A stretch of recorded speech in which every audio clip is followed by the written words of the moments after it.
Energía del movimiento ondulatorio. Una onda lleva energía.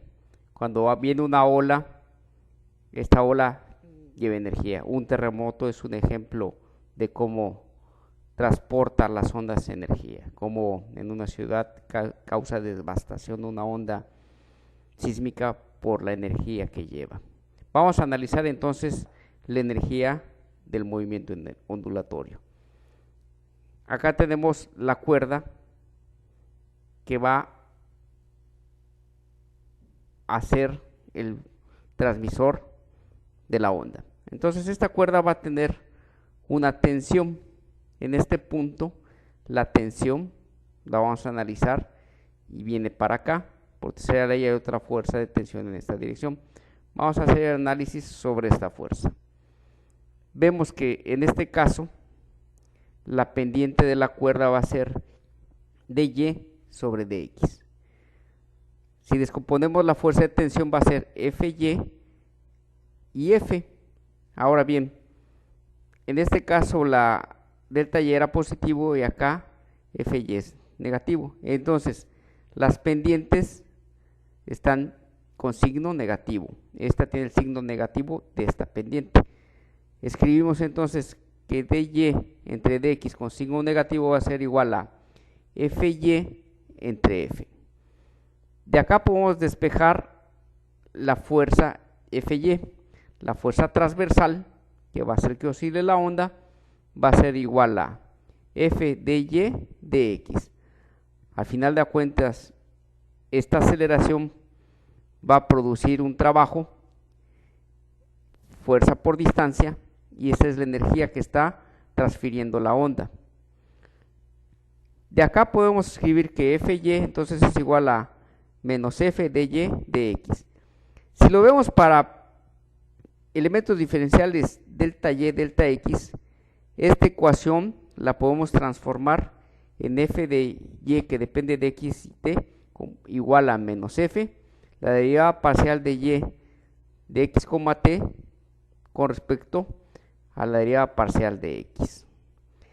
La potencia correspondiente P, rapidez con la que se hace trabajo, es decir, la energía por unidad de tiempo que transfiere la onda, que es la potencia, en un punto A, es la fuerza transversal F por la velocidad transversal de la partícula, es decir, la potencia es igual a velocidad por fuerza. Entonces, tenemos que la velocidad transversal, ya sabemos que es la derivada parcial de y con respecto al tiempo. Sabemos que la fuerza Fy tiene este valor. Entonces, la potencia instantánea que hace, con la que está haciendo el trabajo por unidad de tiempo que está haciendo la cuerda, la potencia va a ser igual a Fy por la velocidad y. Ya sabemos que la fuerza Fy es igual a menos F de y de x, t de x por la velocidad de y de t. Esta potencia es la razón instantánea con que se transfiere energía por la cuerda. Esta ecuación es válida también para ondas que no sean senoidales.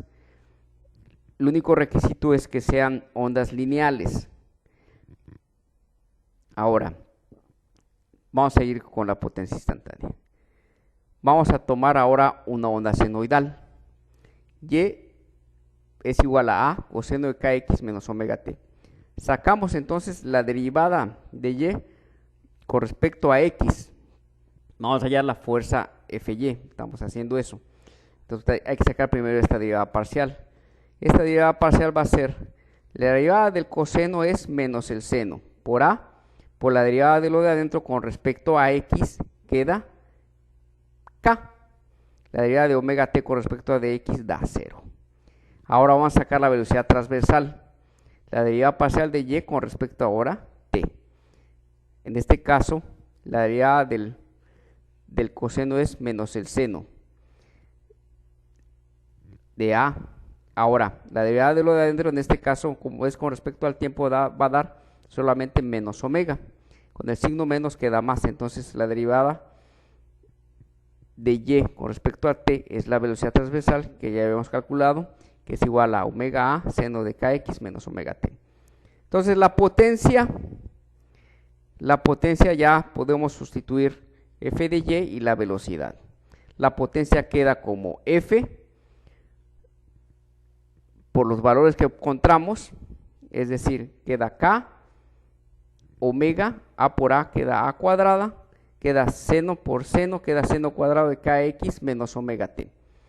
Ahora vamos a usar la relación omega es igual a b por k. O sea, la velocidad angular es igual a la velocidad por el número de onda k. Lo vamos a sustituir acá. Sabemos que la velocidad al cuadrado es igual a f sobre mu, es decir, b igual a la raíz cuadrada de f sobre mu, y le vamos al cuadrado y queda b cuadrado igual a f sobre mu, donde mu es la densidad lineal de masa. Al sustituirlo donde va la velocidad, acá, reescribimos la ecuación y queda que la potencia instantánea va a ser igual a raíz cuadrada de f mu, omega cuadrado a cuadrado seno cuadrado de kx menos omega t. Vean que la potencia depende mucho de la densidad lineal de masa y de la tensión de la cuerda. También depende de la frecuencia. De mayor frecuencia tenga la onda, la potencia aumenta. Ahora vamos a ver el valor máximo entonces de la potencia instantánea. ¿Cuándo va a ocurrir? Va a ocurrir cuando este valor se haga 1. Entonces la potencia máxima es igual a mu, la raíz de mu f, omega cuadrado a cuadrada.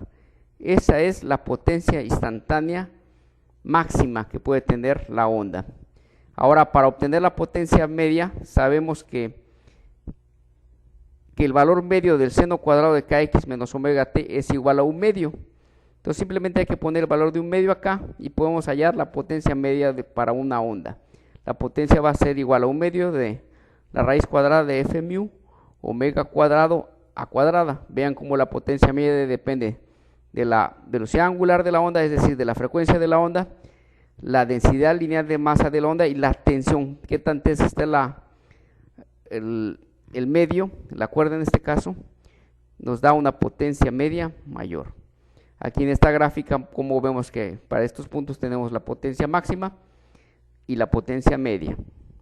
Obviamente siempre la potencia máxima va a ser mayor que la potencia media.